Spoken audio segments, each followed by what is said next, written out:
Uh, Good morning, good day, good evening, everyone. We have participants all over the world. Thank you, everyone, for joining.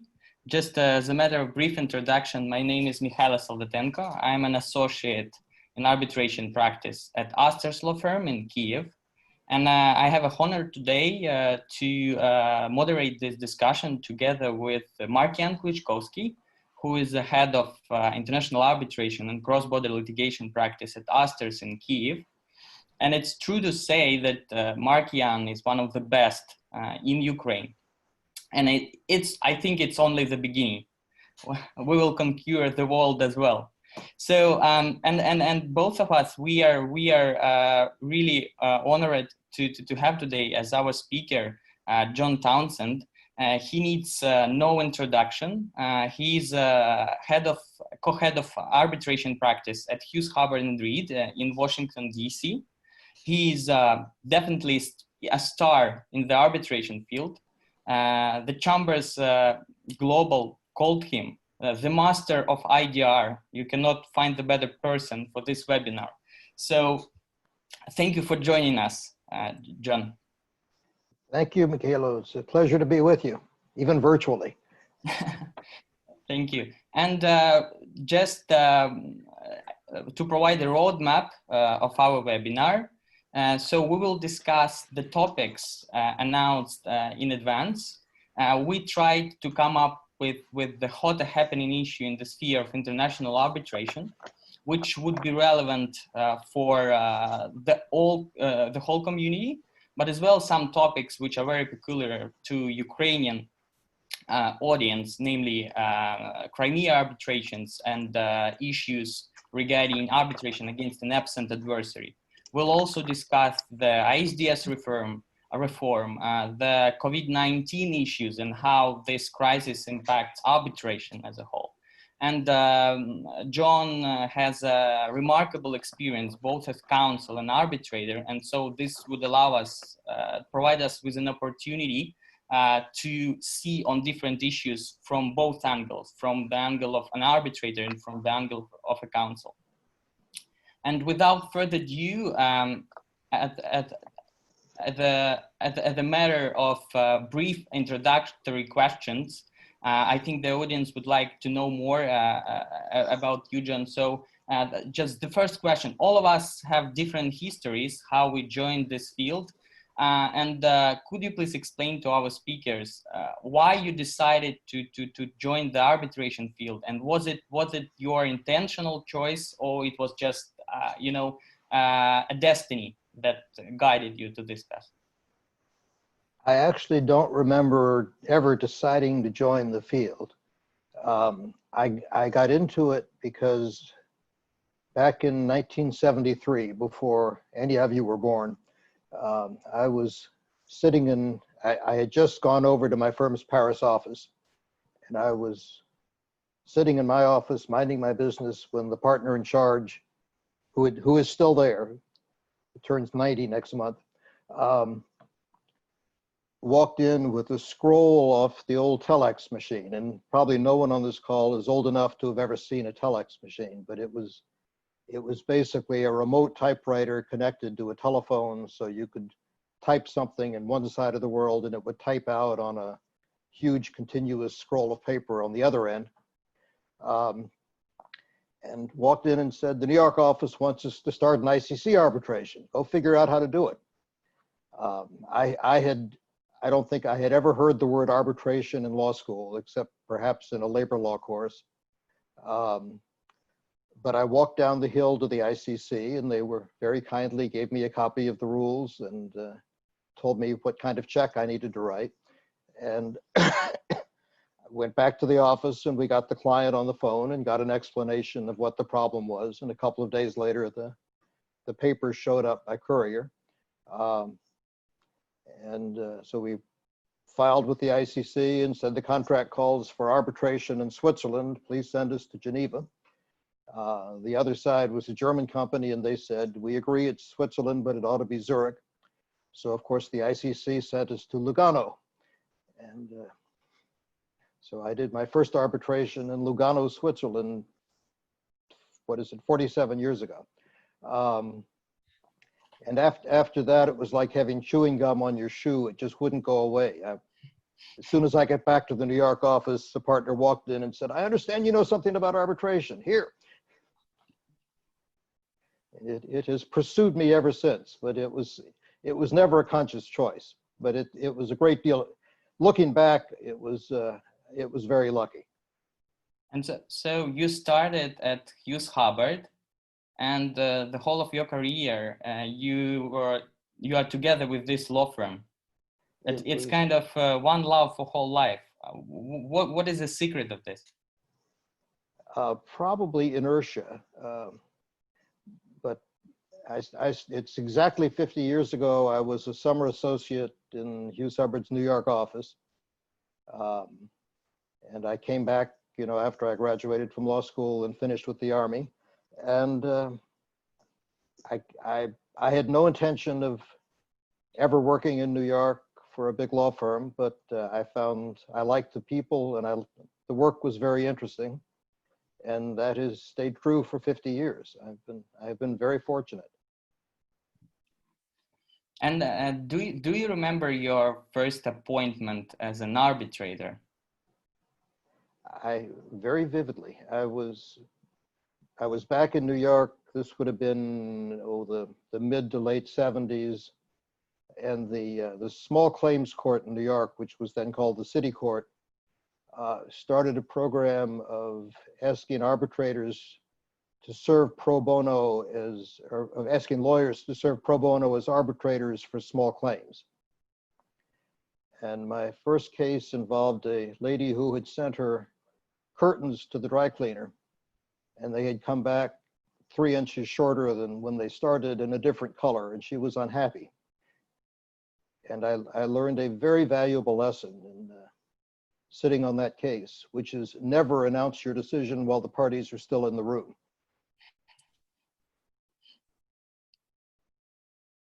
And so this was your first case, a little one. And when was your first ISDS case? That was Rosenvesco as counsel. That started in 2005. That was the first of the Yukos cases. Mm-hmm. And that seems like a very long time ago, but. And so in the lifespan before your first appointment as an arbitrator in this small case and the joining the ISDS sphere or starting practicing it, did you have many appointments in international commercial arbitration? And did it take a long time to get appointments regularly? What people will find when they get into this field is that appointments tend to come with gray hair. For some strange reason, I'm perfectly happy with it now. People like old arbitrators. So I think I got my first. I was appointed to the American Arbitration Association arbitration panel in 1977, and I'd done a series of American commercial cases, and then I'd done a few ICC cases and some other international cases, both as counsel and actually by the time I started Rosenvesco, I'd done a lot as counsel and as arbitrator, but I'd never done a investment state arbitration until that one. So that's 15 years of doing those now.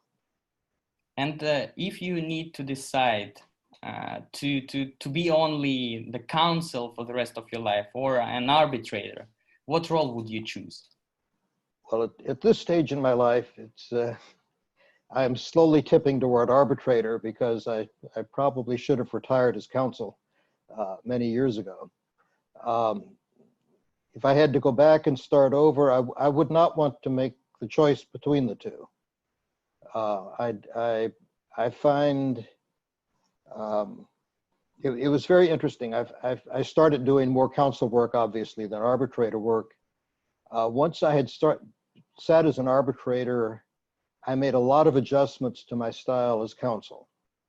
I began to understand how the receiving end was receiving, and that changed the way I was broadcasting on the broadcasting end. And you want to, as an advocate, you really want to be broadcasting on the same frequency that the arbitrator is receiving on.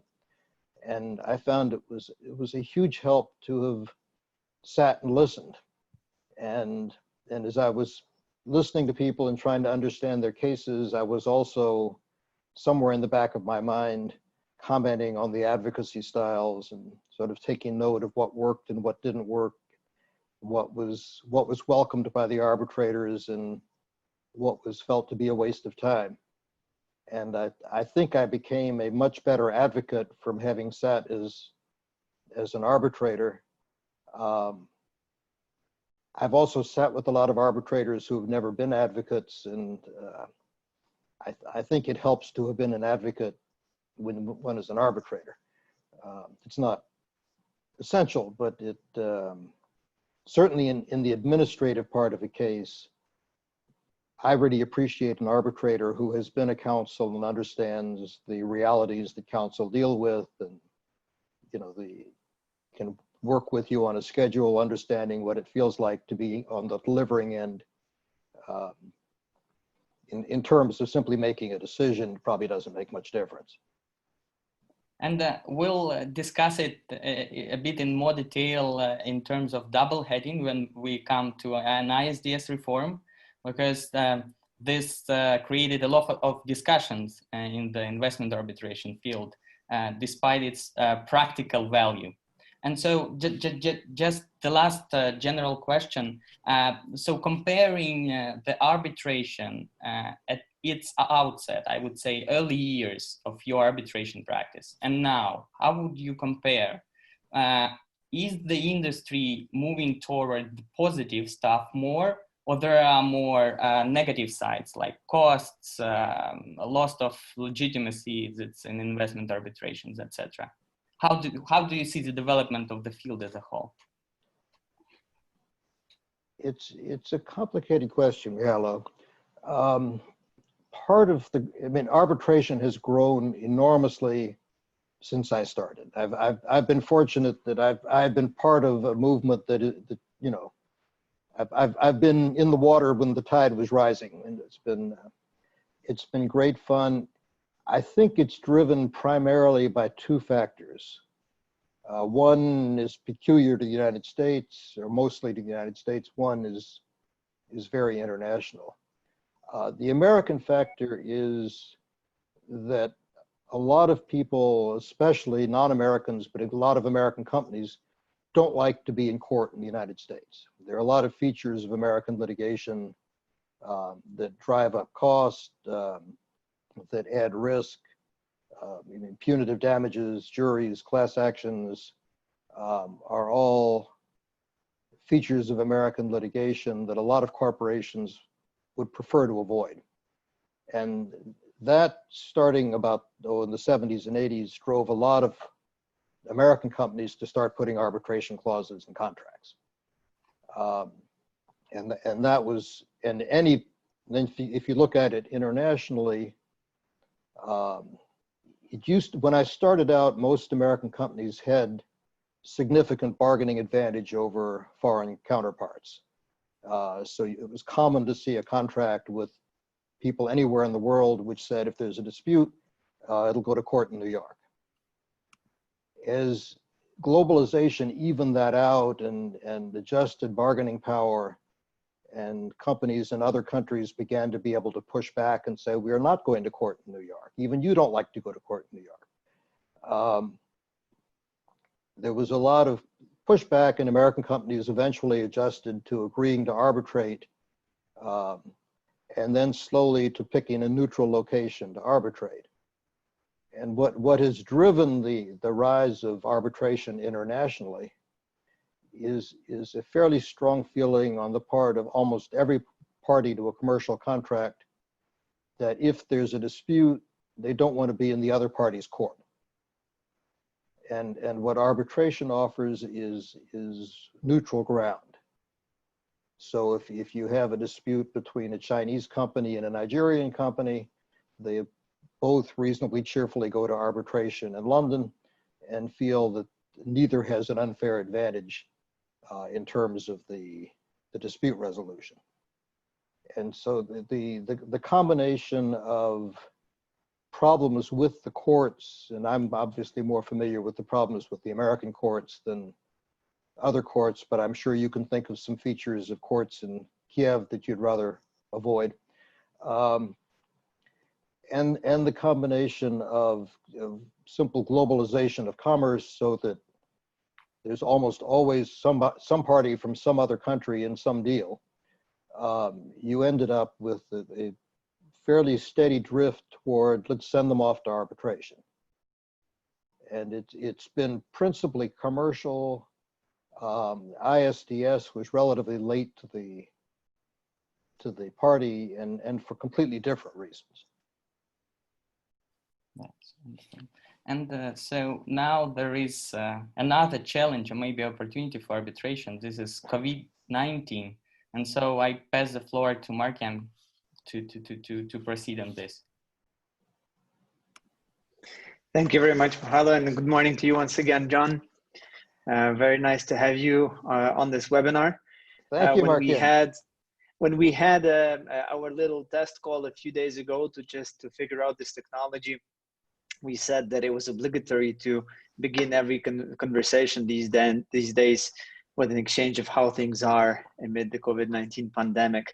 So we thought it was just fitting to have that as part of our discussion today.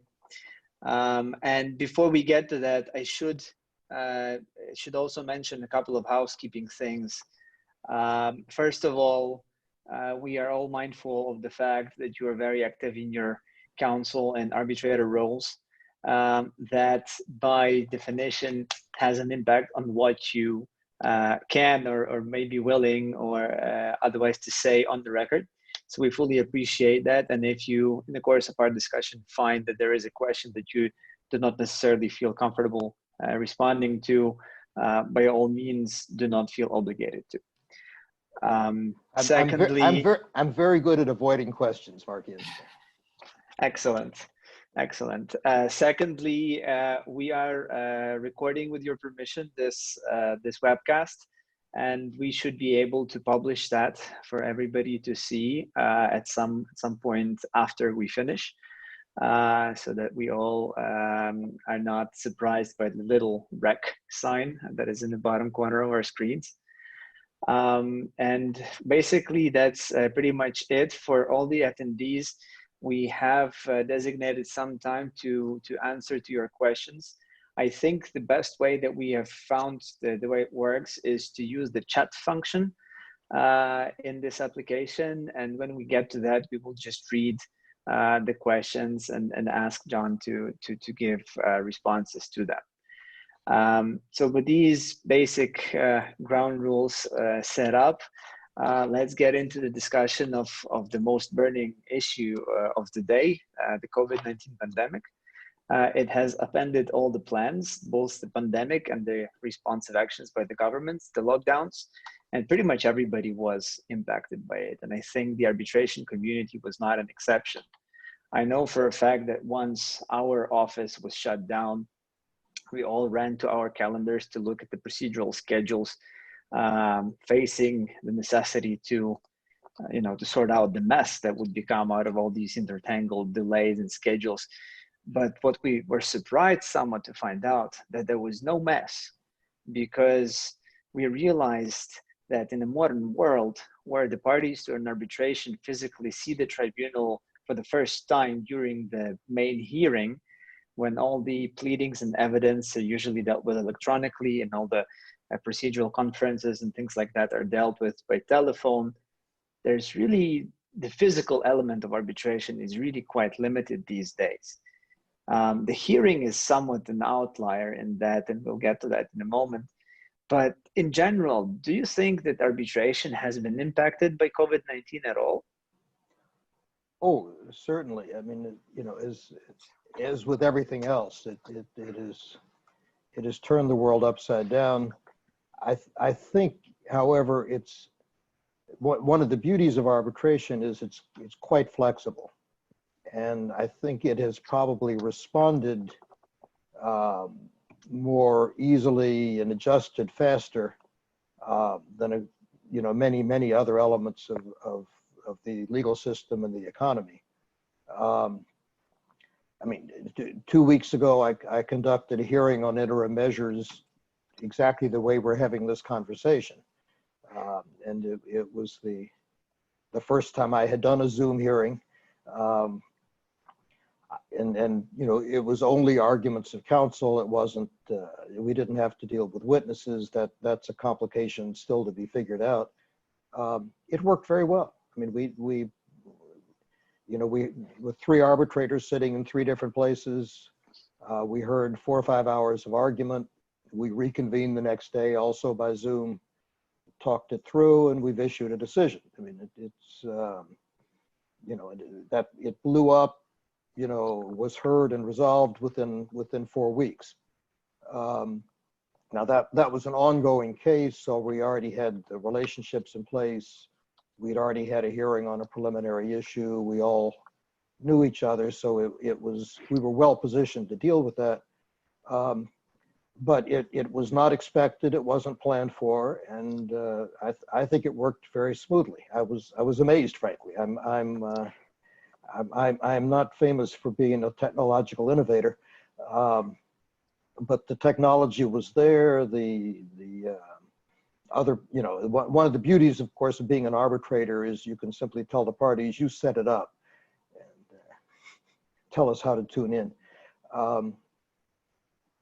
But it worked very well. So I think the arbitration world is adjusting. Now we're making it up as we go along.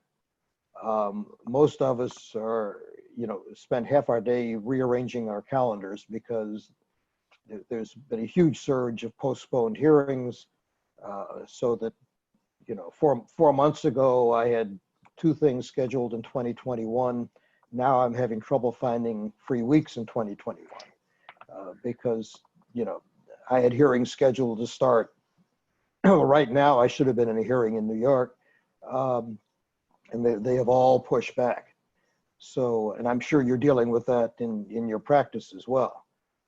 And so it's becoming hard to find dates because, the old cases are now colliding with the newer cases, which had the further out dates, and so there's something of a surge in it's like the waves piling up in the surf. But it's working. I don't know of any really serious issue that is, people have been unable to deal with because of the pandemic. It's inconvenient. I'd much rather be sitting in a room with you all now than talking to you this way, but I'm grateful that we are able to talk this way. If this pandemic had hit 20 years ago, I don't know how it would have been managed, but it certainly would have been very, very difficult. Absolutely. And one definite benefit of having to do the events and hearings like this, events like this, is that we can gather audience from different parts of the world, not restricted to a physical location. So that's definitely one benefit. Speaking of a hearing, which obviously creates the most sort of logistical and unusual things for us, I think there's already a consensus that a virtual hearing or video hearing is doable as a matter of tools and technology. And this webinar is a good example of that. We know that there is a way of dealing with documents for the hearing by producing electronic hearing bundles. There are ways to arrange interpretation in a virtual setting to keep a live transcript of the hearing. So technically speaking, perhaps it's not an issue. So my questions with respect to hearing are very down to earth. Well, first of all, what would you be worried most in a virtual hearing as counsel? And second, a little bit more lighthearted, but not less serious, and how do you stay awake as an arbitrator? That can be a real challenge. I stand up. I mean, I've been in hearings where I just felt I could not stay awake a second longer. and I just stand up and stand behind my chair for a while to keep from falling over. It's not a great compliment to whoever's talking to me at the time, but it works.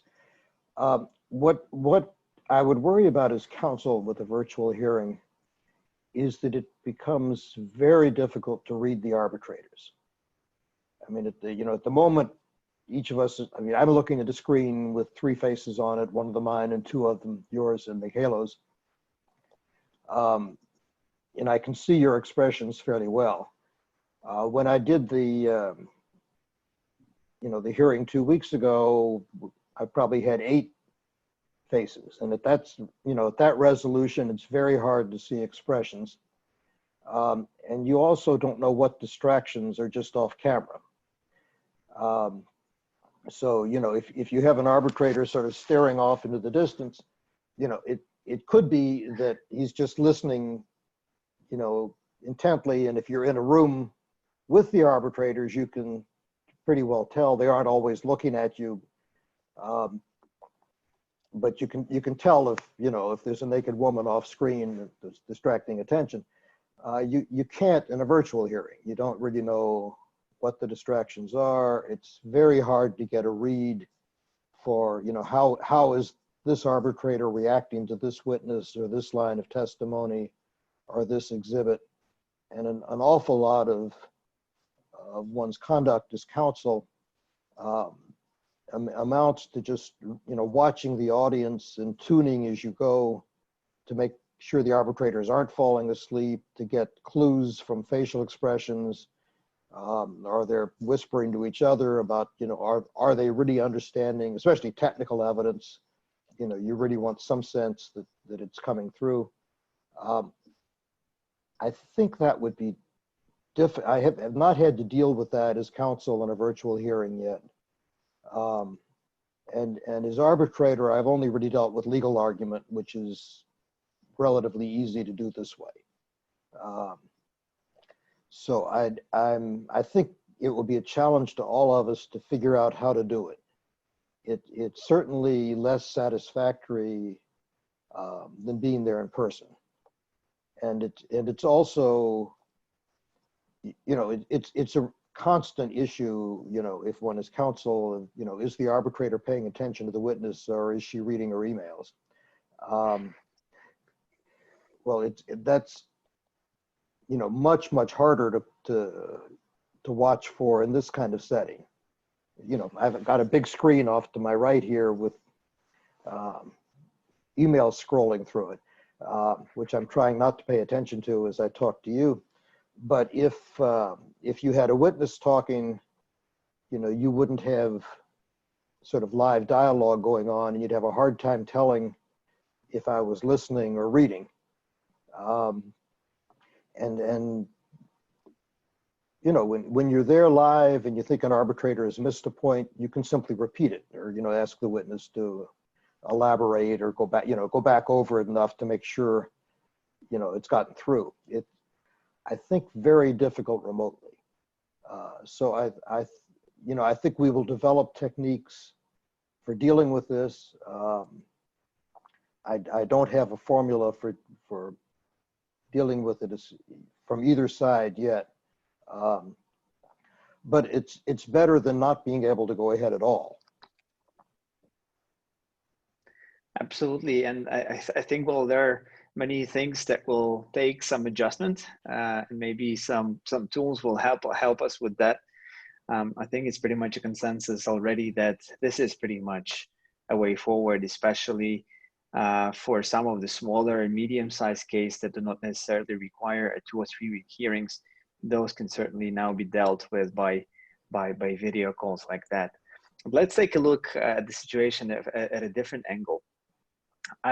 Arbitration institutions have scrambled since the outbreak to issue various practice notes and guidelines how to handle the pandemic and the lockdowns with respect to arbitration proceedings.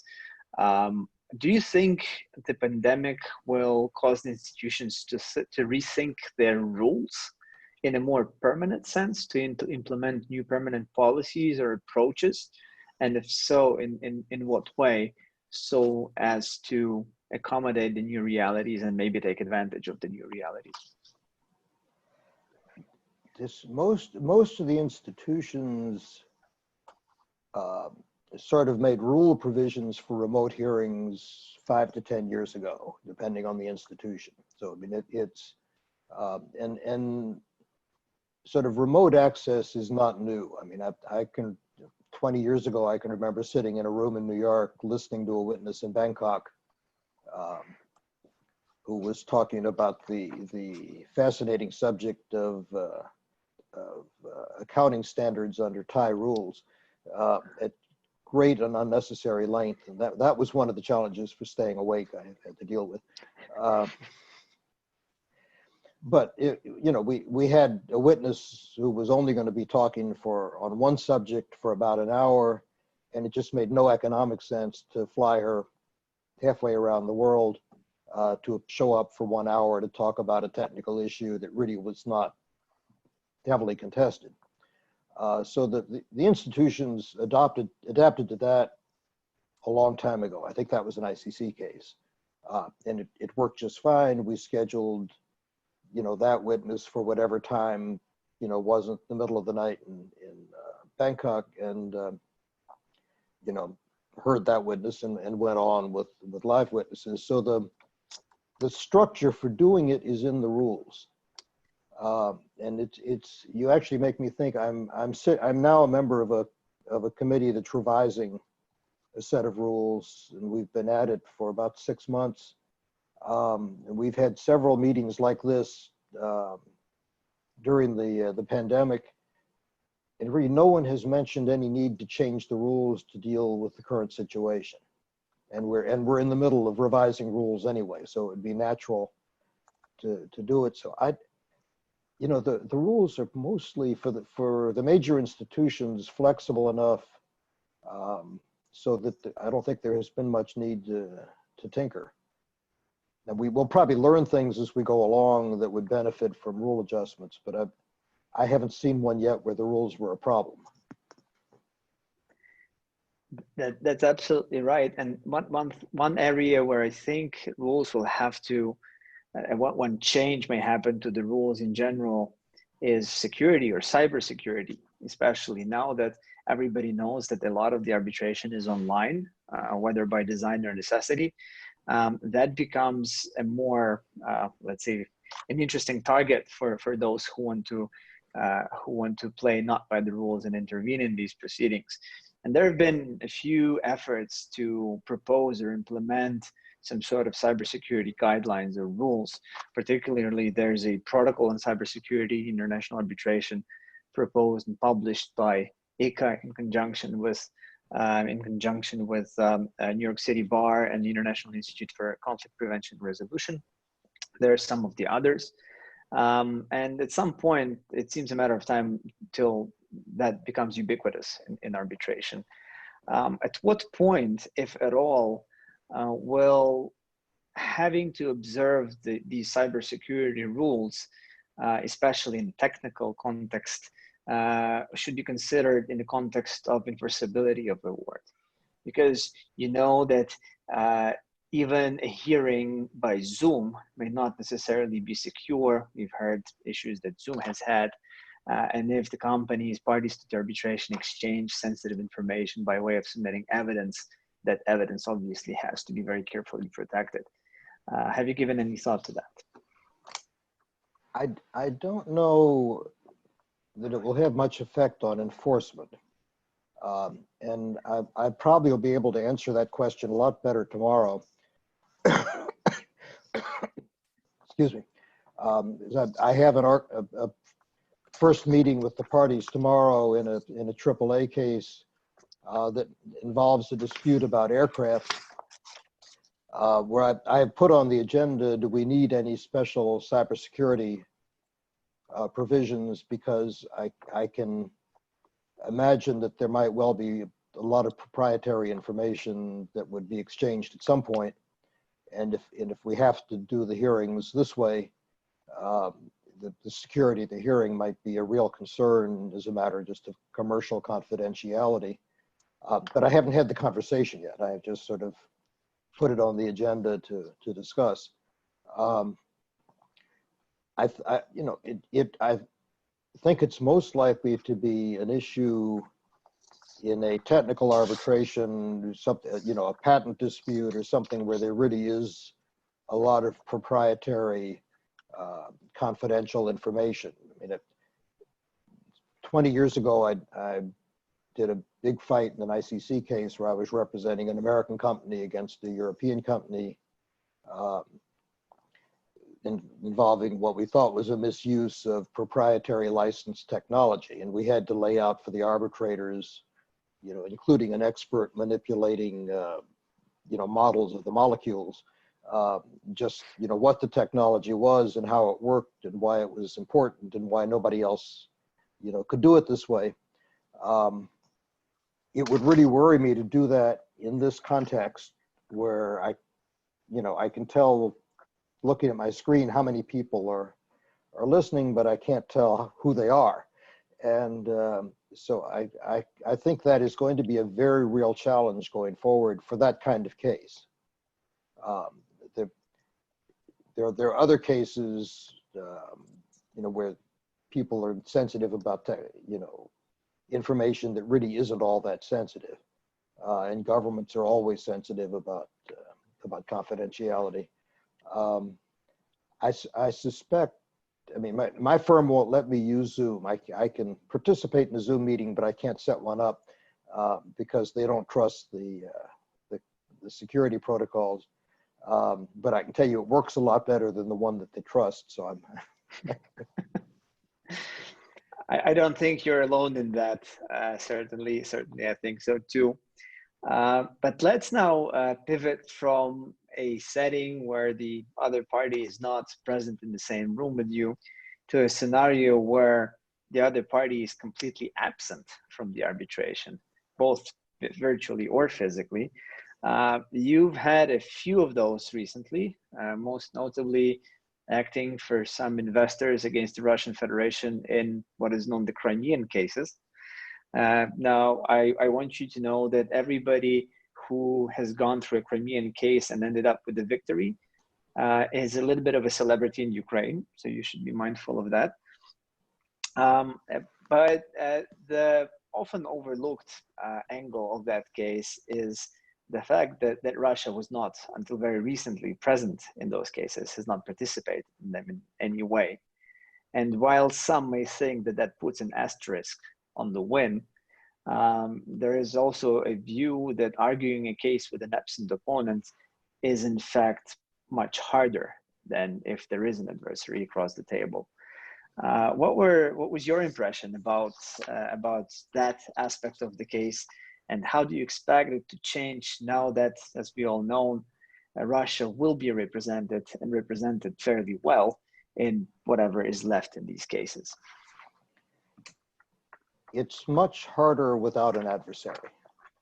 I have done it both ways. My first investor state case was against the Russian Federation, with Cleary Gottlieb on the other side. They had very able representation, and it was a very vigorously contested case, and it was great fun. And I'm still friends with the lawyers on the other side. The Crimea cases, we represented 5 groups of Ukrainian investors against the Russian Federation. And we had procedural hearings in all 5 of those cases and merits hearings on liability in all 5 of those cases, without an opponent in the room. And it is sort of spooky to be sitting in a hearing room with your team all lined up down one side and the arbitrators all lined up across their table, and empty tables across the room, with no one looking back at you. The reason it's more difficult is, one, just as a matter of advocacy, I think one benefits from having an adversary. It sharpens the presentation, it focuses the issues. It also allows a lot of matters that aren't really contested to be dismissed fairly quickly. Without an adversary there, you have to go through everything, because you can't say, well, it's common ground, that, because there is no common ground.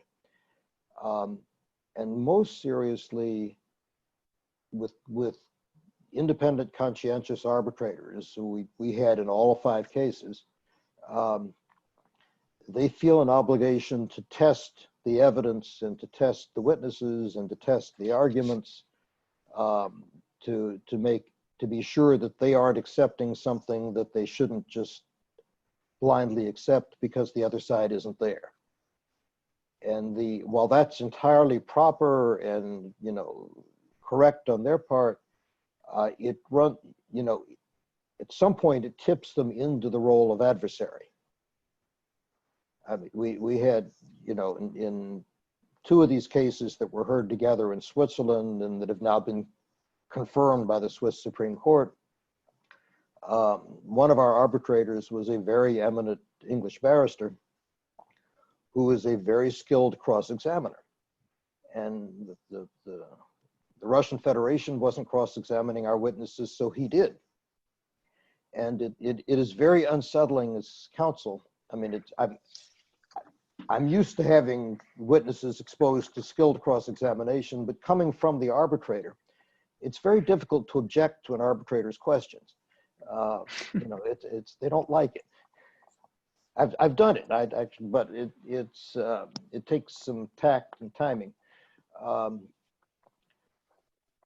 I found it, you know, very difficult. It required a lot of planning on our part. It required a lot of self-control to sit there and, you know, let the arbitrator ask very searching questions, which, you know, I mean, the witness is just telling what he knew and wasn't disturbed by the cross-examination, but it was a very, very thorough textbook cross-examination, a very skilled barrister. You worry that the tribunal slips into the mindset of the other side that they're overcompensating. And, you know, as it turned out, that, you know, that did not develop into a problem in any of our cases. And we got good decisions in all of them. But I would much rather have had an adversary in the room. And I think the Russian Federation made a mistake in refusing to show up. And they're now trying to catch up. They're defending the cases that haven't gone to hearing yet. And we have one that's still in the quantum phase where they are participating. But I think they made a mistake. They're trying to make arguments now they should have made 4 or 5 years ago. And you know, we're able to tell reviewing courts that, you know, they had their chance, they chose not to take it, and you shouldn't let them start over again in your court. I don't think the outcome would have changed in any of the cases because I think, you know, I think we had very strong cases and we had very good arbitrators, and I think they reached the right decision unanimously in all of our cases. But I think it was a mistake by the Russian Federation that they're trying to catch up for now. Well, thank you. Building up on some of what you've said, as an arbitrator, do you feel that your duty is somehow changed if one of the parties is absent, especially if you're an arbitrator who is appointed in lieu of that absent party?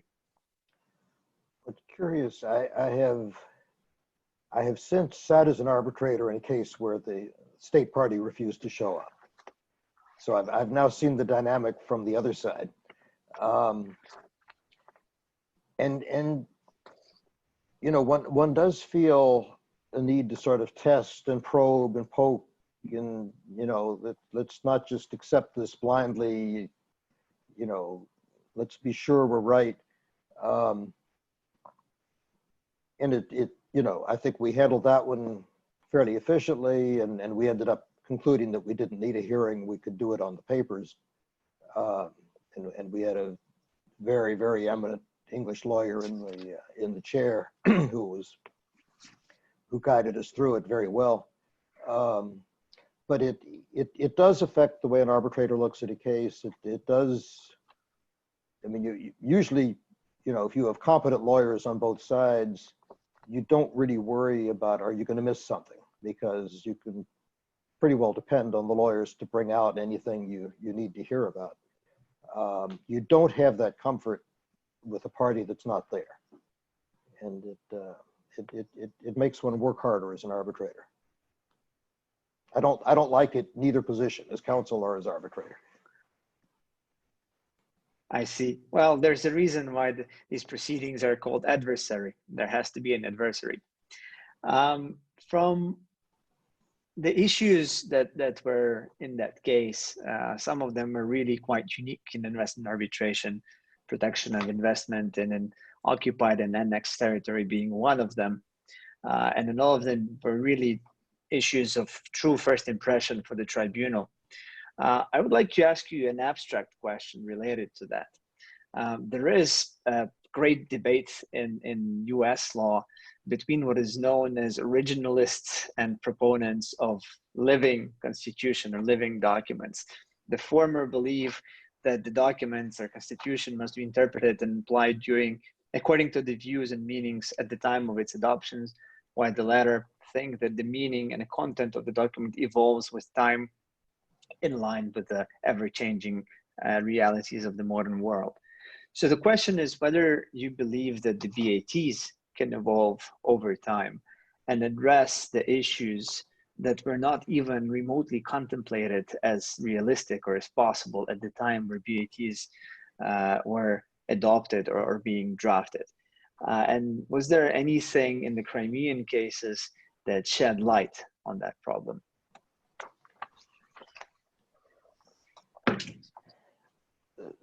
There were in any sort of constituent document is really only as good as it stands up to the passage of time.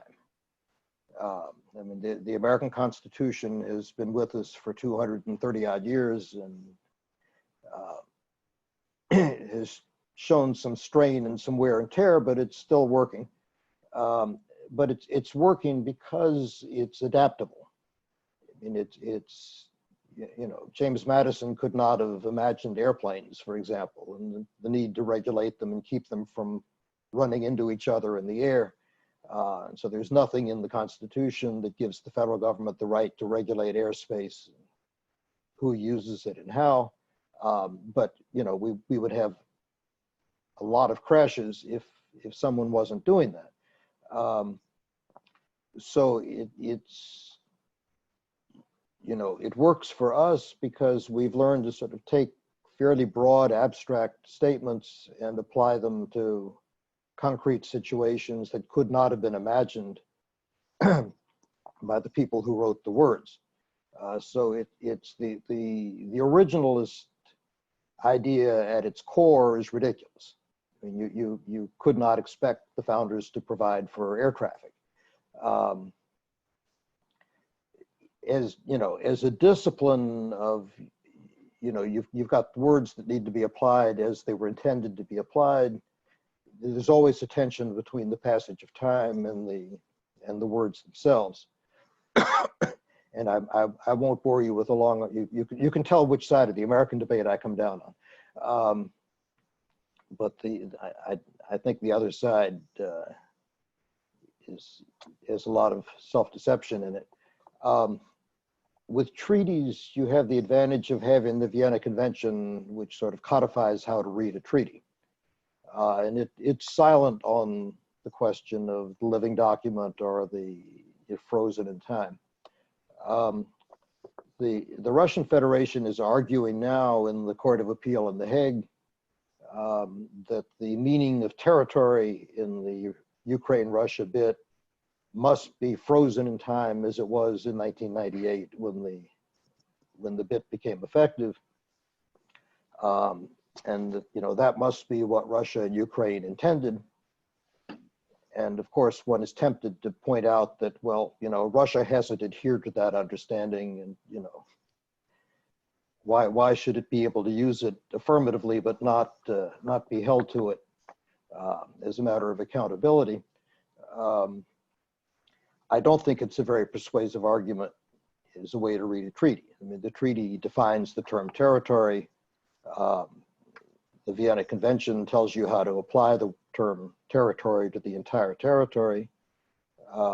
we were very careful in those cases not to ask the arbitrators to take a position on whether the annexation by the Russian Federation of Crimea was lawful or unlawful. We thought that was asking too much of them, was pushing them into into an area of public debate and controversy that they didn't need to venture into to decide the very particular claims we were putting before them, which is, you know, is the Russian Federation internationally responsible for what it does in Crimea?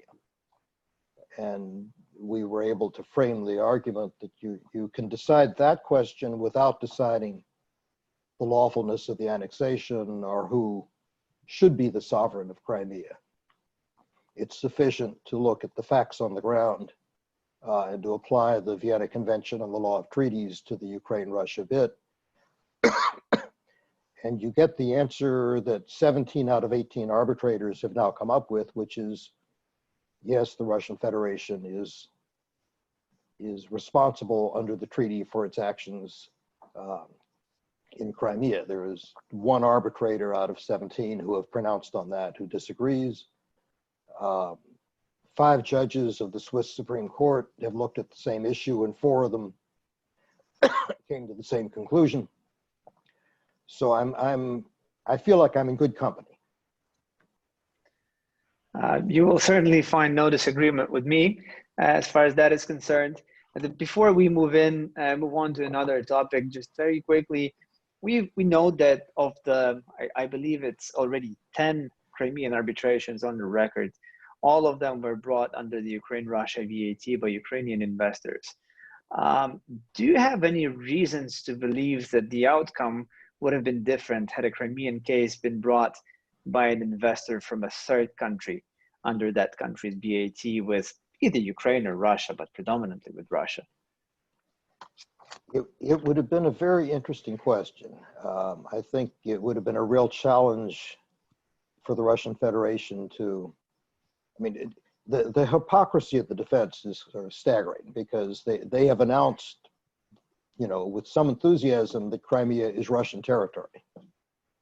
They've done it legislatively, they've done it under their constitution, they've done it in court pronouncements, they've done it in public statements in the United Nations. So as far as they're concerned, Crimea is Russian territory for every purpose except being responsible for their actions there. I think that would be a much harder argument against say a French claimant if they had taken the property of a French investor in Crimea. As far as I know, they, you know, were a lot more careful to behave themselves with third-party nationals than they were with property owned by Ukrainians. So I just don't think it's come up. It would have, they would have had a hard time keeping a straight face, making the same arguments with a third-party national. They could have done it. Thank you. Thank you. As of now, that question remains abstract. And delving into the more of an abstract things, and then looking forward-looking things with respect to investor-state dispute settlement, I pass the floor to Mikhailo once again to shift towards that area. And so now turning to the issue of ISDS reform. So in the recent years, there are a lot of critique with regard to investment arbitration. There is an UNCITRAL working group number 3 on investment arbitration, which are currently developing and state there and various different stakeholders discussing how to reform and improve investment arbitration sphere. And basically, one of the concerns and critics challenge the norm right now in investment state arbitration, the system of party-appointed arbitrators. So it was started, we can say, with the really famous article of Jan Paulsen, who said that the fact that one party can appoint an arbitrator and another one, this creates a moral hazard in itself, because it creates some points and legitimacy concerns in a way that an arbitrator being appointed in such a manner can have conscious or unconscious bias. Let's say some people say that even unconsciously you can have a certain desire to pay back, if we can say that, not in a strictly speaking sense, to the party who appointed you, and prove that you can be reappointed in the future. This is in essence how critique of this system looks like. Do you agree with such critiques, and do you think that the party appointed system of arbitrators should remain as it is?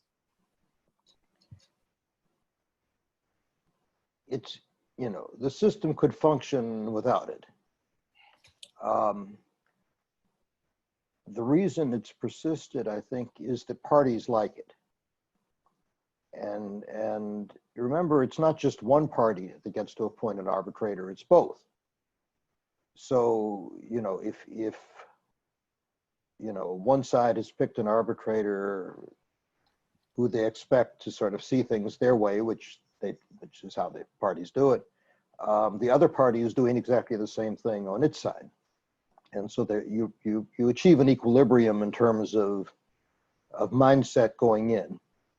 And you get, a chair that is picked by neither party. And when that works, it works very well.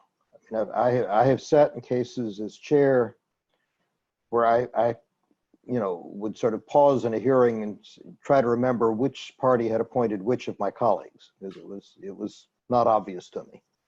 And that happens in commercial cases too. There are a lot of good reasons to pick arbitrators besides bias, and bias is fairly rare among arbitrators. You often, for example, have arbitrations, investor state as well as commercial, that span the common law, civil law division and legal training. And you often have a party from a common law jurisdiction or a civil law jurisdiction concerned that an arbitrator coming out of the other tradition won't understand its arguments, won't understand the importance of legal points. So, you very commonly will get the common law party appointing a common law arbitrator and the civil law party appointing a civil law arbitrator, and then the chair is obviously going to be one or the other. That's actually very helpful within a tribunal, because you don't miss things. You can, if you have an issue that turns on, a contract case, having a civil law lawyer there explaining how the good faith principle is going to apply to that particular contract dispute is very helpful to the common law arbitrators who aren't trained to look at it that way. So the party appointment can get a mix of disciplines, traditions, mindsets.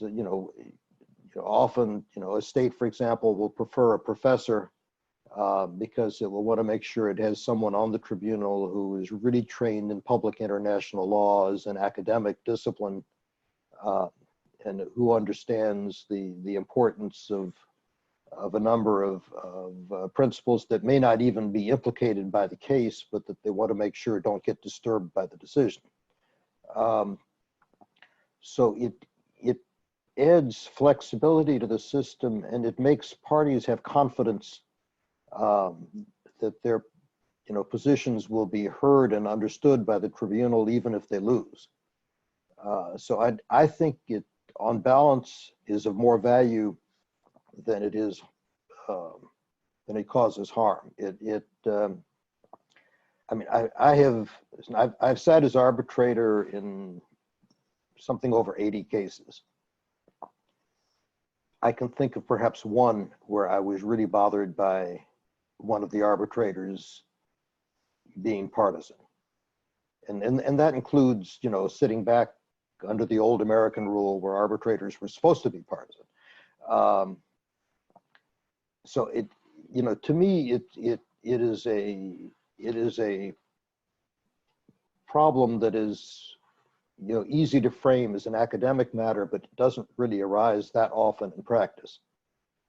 And most decisions, even in investor state cases, are unanimous, which I think goes a long way to sort of calming the fear. But you know, listen, as long as professors need something to write about, they're going to be raising this. Based on your vast experience sitting as arbitrator in many cases, what's your experience? Is there a difference in dynamics when you have a tribunal with party-appointed arbitrators and a tribunal when the institution appointed all arbitrators? What I say mean that maybe a party-appointed arbitrators, they are more active in translating the position, and that some sort of negotiation is going on when reaching the decision. Do you think that there is a difference in dynamics? Mostly no. I mean, I have sat in both, you know, kinds of tribunals, and it's really very individual to the arbitrator, but I have not observed much difference.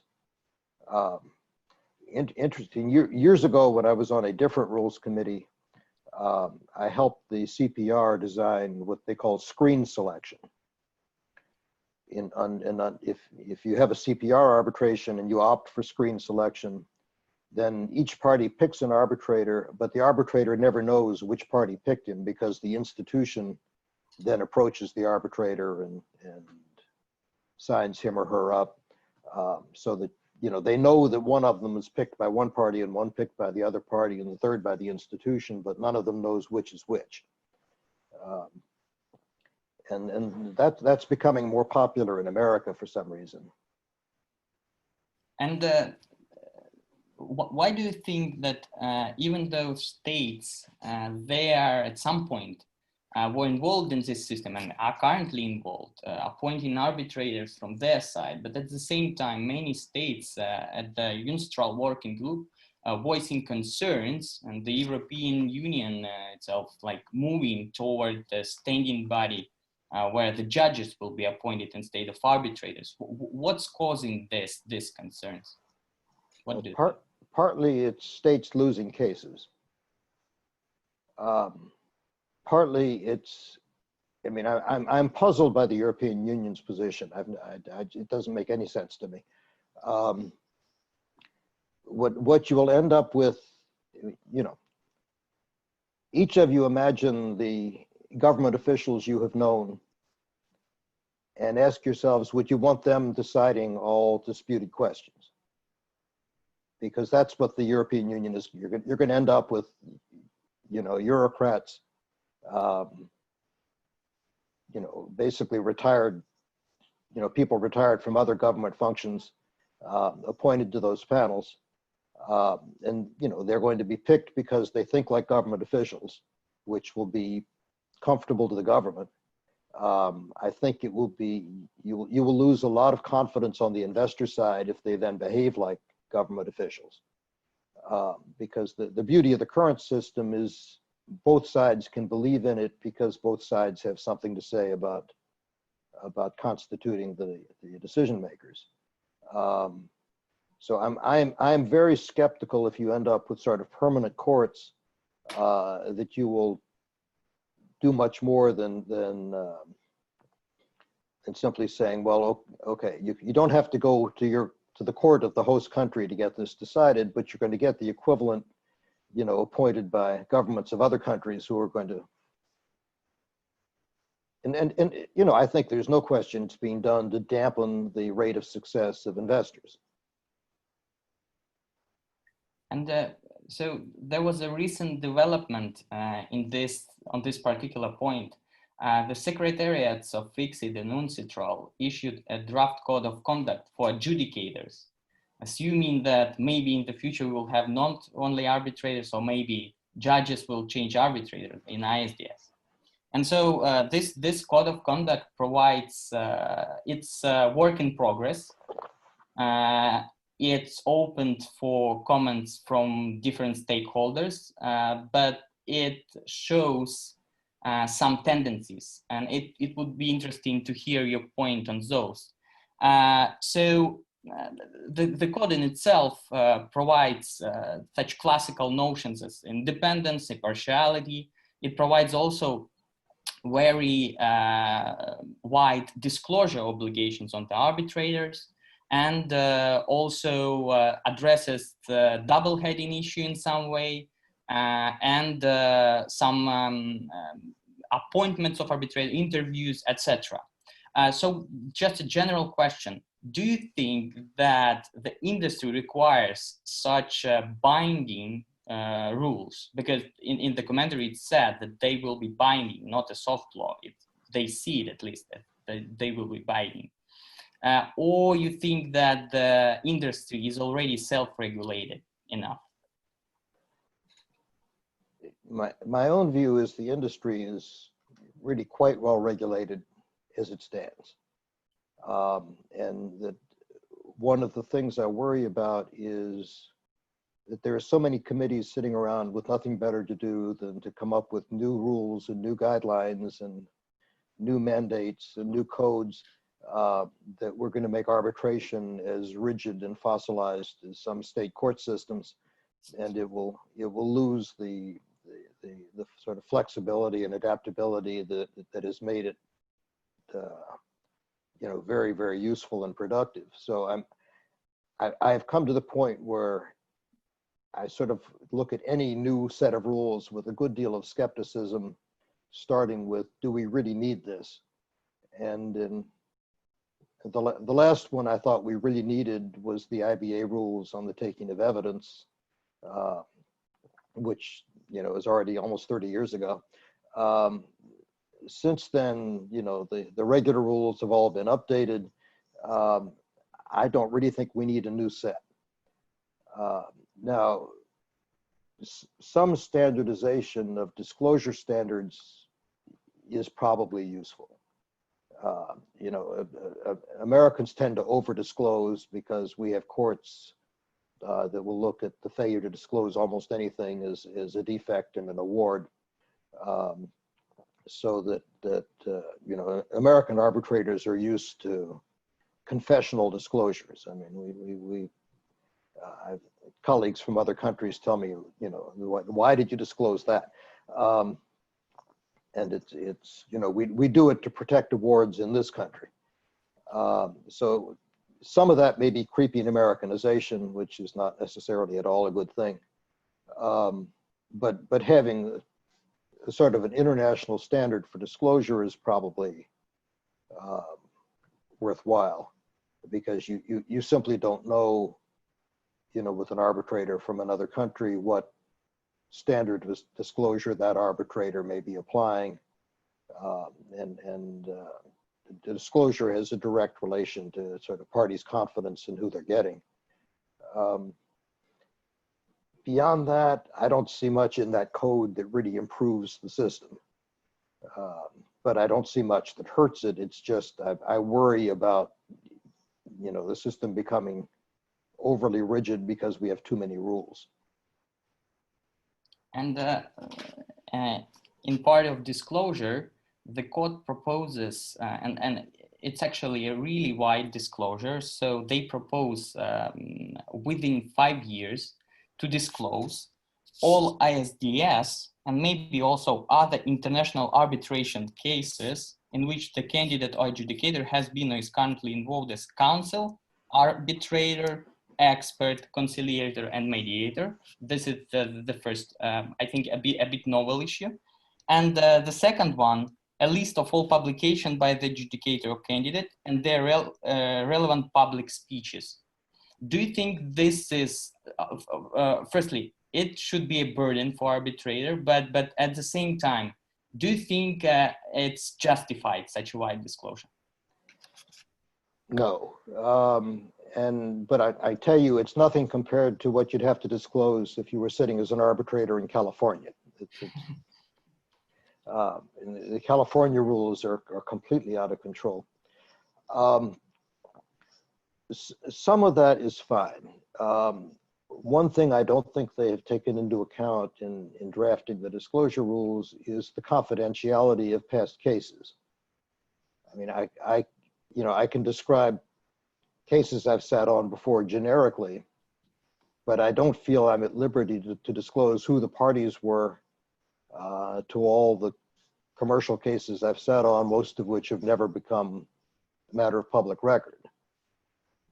Now, the investor state cases are different because there is a sort of public interest implicated in every investor state case.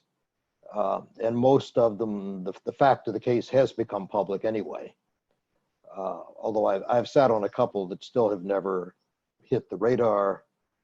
And I could describe them generically in a disclosure. I would have to sort of think hard about one or two of them about whether I was really at liberty to say who the parties were, because it's nothing you could find, even with Google. So there's some points where the competing values are not really balanced because I don't think they've really thought about confidentiality obligations in formulating the disclosure standards. Most of us at this point keep pretty careful records so we can make that kind of disclosure. I mean, I keep a list of all my publications. I can't imagine anybody would really want to read most of them, but I'm happy to tell anyone who asks me what they were. I don't know that I could still recreate a list of speeches, and I don't know if this would have to be on one, for example. I suppose it would. So that there are just some record keeping burdens. California is notorious for that. I mean, the records you have to keep to sit as an arbitrator in California are just staggering. I'm not sure it really adds much value at the end of the day. And most of it is stuff that a diligent party could find in 10 minutes with a computer search. So it's again, I think it's sort of legislation in search of a problem. And there is also another proposal in terms of limiting how many cases one arbitrator can have at one time. Do you think this is helpful? And from your personal experience, do you have a limit for yourself when you start rejecting appointments? How you manage this thing? Well, starting with myself, yes, I have a limit. It's not rigid number of cases. I sort of look at how many I'm carrying, when they're coming to hearing, and can I fit another one in, given the likely life cycle of the new case. And I turned down about half the appointments I'm offered, mostly because of conflicts. Sometimes just because I don't think I really have time for another one at that particular time. But it's not an absolute rule that, I've hit 12, I have to stop. Because the average life of an investor state case, for example, is much longer than the average size life of a commercial case, and you just have to sort of look at the cycle of the cases that you have in your portfolio and decide, will another one work given the timing of that case? And I might take a commercial case when I wouldn't take an investor state case because the calendar is open when the commercial case is likely to come to a hearing, but clogged when the investor case is likely to, or the other way around. I have sat with some very busy arbitrators. I've been very fortunate in the colleagues I've had over the years. I have sat with arbitrators who were carrying twice the load I was carrying, who manage it very efficiently, are fully on top of the facts of the particular case, and have just organized themselves to be able to do that. I have sat with arbitrators who had no other cases who were still unable to find time for the one we were sitting on together. So it's a very individual issue, how much any particular arbitrator can manage, how many a particular arbitrator can manage, how well they do it. If you're at this long enough, you build up a sense of who can do it well and who doesn't do it so well. I think putting a number in a code, would be a little silly. So there are many other questions which can be asked on this point, but we need to have some time for questions from the audience. And we already have one question, and other participants, you can also shoot your questions into the chat and we'll ask John them. So the first question, Vladislav Kurilka. I would like to thank Mr. Townsend and the organizers for the extremely interesting and insightful discussion. Thank you for joining us. Question to Mr. Townsend. Do you believe that the current backlash against ISDS poses an existential threat to investor-state arbitration, or is it just a temporary irk caused by what governments perceive as intrusion in their regulatory powers?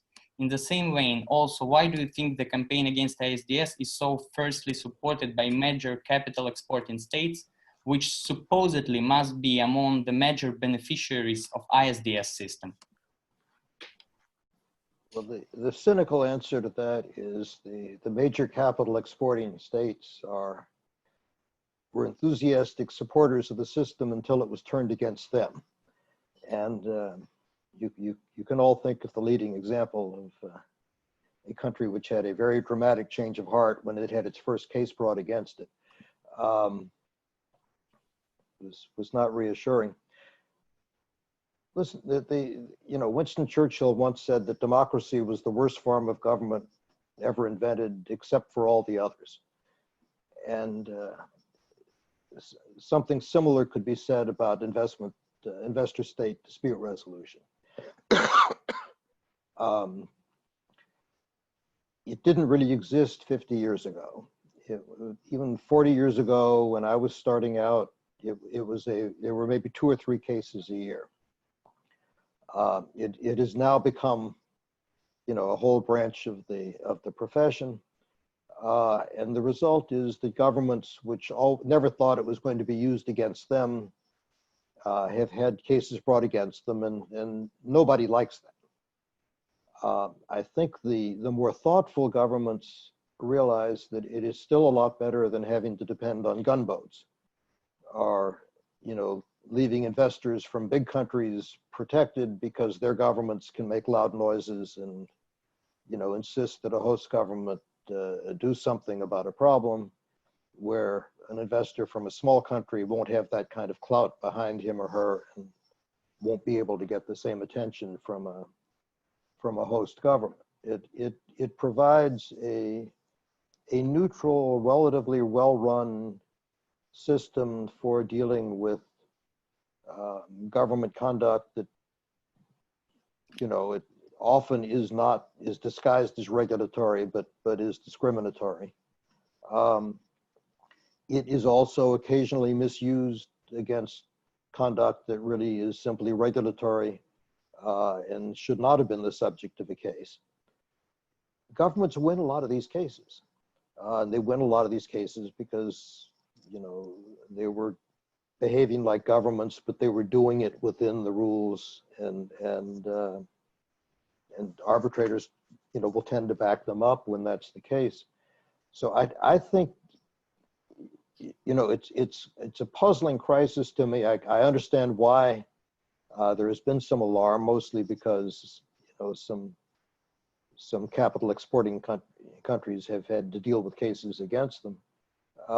It is still so much better than any other system I have had suggested to me that I'm puzzled at the enthusiasm with which, for example, the European Union is prepared to scrap it. Because the alternatives are either gunboats or no remedies when a government does misbehave. And every once in a while one does. sometimes for good reasons, sometimes for bad reasons. But it provides a sort of uniform layer of access to international law that otherwise would not be there. So, I mean, you can tell it's a system I believe in. That doesn't mean it's perfect. Anything can be improved. But I think we will miss it if we kill it. If there are any other questions, you're welcome to shoot them into the chat. Mark-Jan, if you have any question, I have additional one.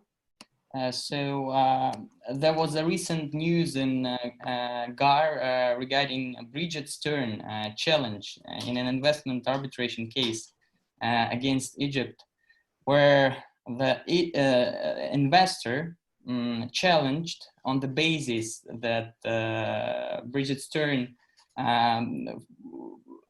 always appointed as an arbitrator from the state side. Or maybe there was also cases when she was chair, but mostly from the state side. And in that case, over the last 15 years, arbitrators, the investors said that Egypt appointed her 6 times. And also arbitrators did not satisfy this challenge. They kind of say that it was concerning in this regard. Do you think that repeated appointments, they cause unnecessary loss of legitimacy to the system, and whether it's a logical point to say that we can see that if one party appoints one arbitrator many times, there is some affinity between them? Well, first, let me say about Professor Stern that she has had more appointments in this field than anyone alive, as far as I know. And the reason for that is she is an immensely able arbitrator. I've had the privilege of sitting with her. I've had the privilege of appearing before her. She is a formidable intellect. She knows this field like no one else. She has views, and those views are well known and well expressed, and are the reasons that those views happen to be congenial to a lot of states, and they therefore like to appoint her. But that should be the state's prerogative. And investors pick people with different views for different reasons. So I was not at all surprised that challenge was rejected. Repeat appointments can be an issue. In California, it's notoriously an issue because the same insurance company can appoint someone over and over again to deal with a very similar policy issue, knowing pretty well which way that arbitrator is going to see that issue, and that's become a subject of concern. I think it's a bigger problem in commercial cases than investor state, because investor state, the decisions tend to be published. Everyone knows, and by the way, Professor Stern is often a member of a unanimous tribunal, and she was in 2 of the Crimea cases, which she asked me some very difficult questions, but she saw the legal issues. I think, well, I agreed with her. The Swiss Supreme Court agreed with her. What more could you ask? I think as long as there is disclosure of repeat appointments and an opportunity to challenge, it doesn't really bother me. I mean, I'm very careful to disclose if I've been in a case with the same party before, or with the same law firm before. And with the law firms, it requires a lot of disclosure because there are only so many law firms that really do this kind of work, or at least on a high volume basis.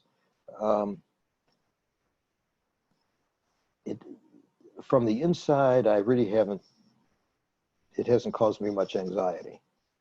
From the outside, I can see that people would begin to wonder, and I think disclosure is very important for that reason. Markian, do you have any questions additional to ask? Well, yes, we have a question that was sent individually to me. It deals with force majeure and arbitration during the pandemic era. The question is narrow with respect to what should we do when it comes to an agreement without force majeure clause, but perhaps we can look at it more broadly also as to how that comes into play in arbitration generally, and more specifically in investment arbitration, if at all. You know, I have not had to deal with force majeure yet in this context, and given the time lag, you know, usually between problems and you know, arbitrators hearing about them, it's probably going to be a year from now before, you know, you're really getting decisions about, you know, how the force majeure clauses in a particular contract were or were not triggered by something that happened by the pandemic itself or or something that it caused. So I just don't know. I clearly it is going to be a big issue for the next few years. If I were advising a law student these days and my older son is about to start law school, I would advise to, you know, pay a lot of attention when you get to force majeure in the contract course, because it's going to come up. But I can't tell you that I have any real insight into how it's going to play out. Thank you. There's another question that was sent to our chat from Metro Soldotenko. Many thanks for the webinar. Thank you for joining us.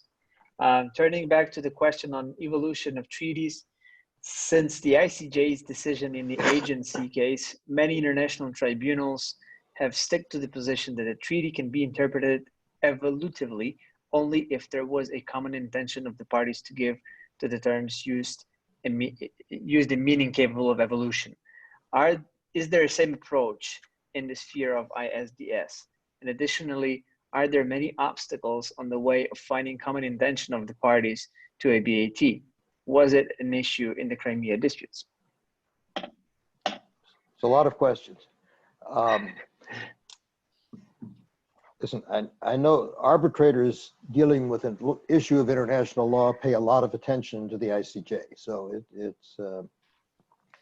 and faced with that question, we would read that case. And I can also tell you what is an evaluative interpretation and what is a literal interpretation. Can be the same interpretation. I mean, you know, the words have meanings that change over time. So you can give a treaty a very literal meaning, but giving a word some freight that it may not have had when the treaty was signed 50 or 100 years ago. And that's especially true of very old treaties. Like you read the Iron Rhine case, you know, you're dealing with a treaty that really had in mind horses and mules and applying it to a railway. But it's, you know, that's the treaty that applies. You have to give it some application. And if you call that, you know, evolving meaning, or if you call it literal meaning, it's still, you do the best you can to apply the words you're given to the facts in front of you. So I don't find the generalization itself terribly helpful. But, you know, again, I always take the ICJ seriously and do my best to understand what it is they're saying when they've pronounced.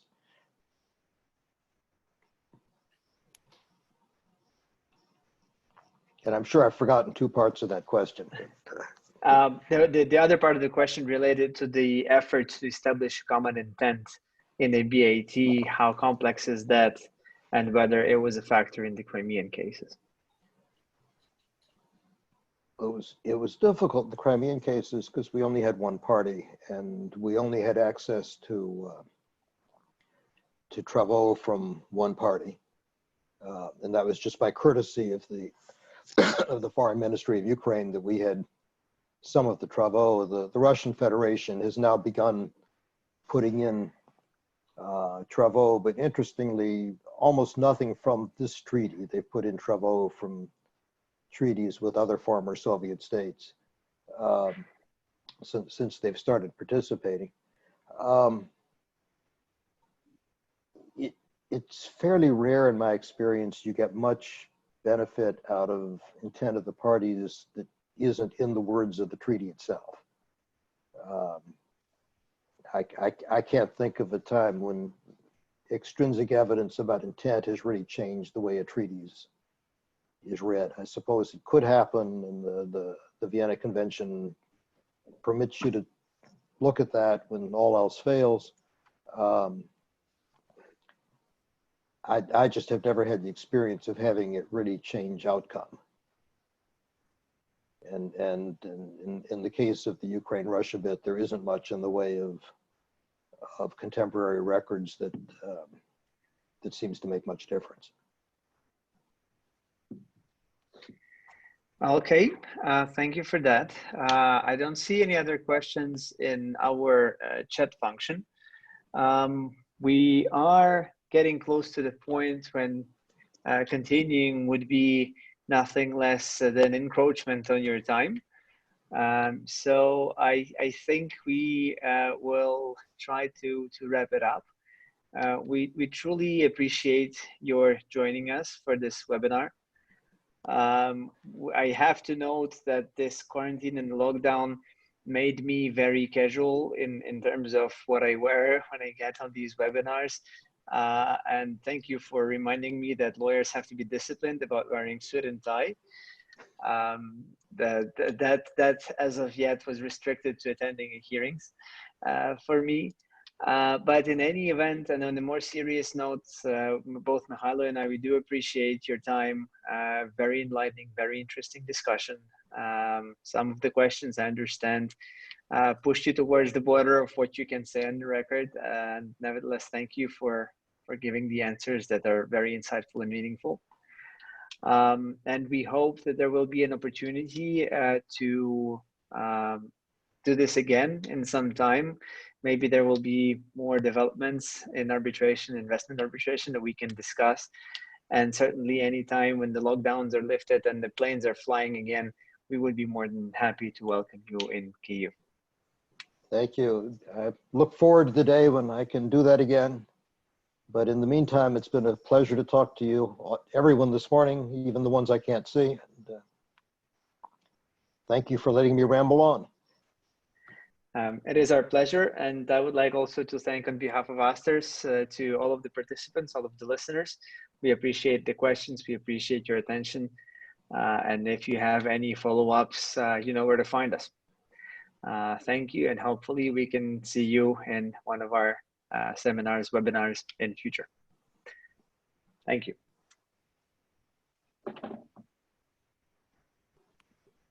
Thanks so much. Goodbye. Bye-bye. Thank you very much, John. Bye-bye.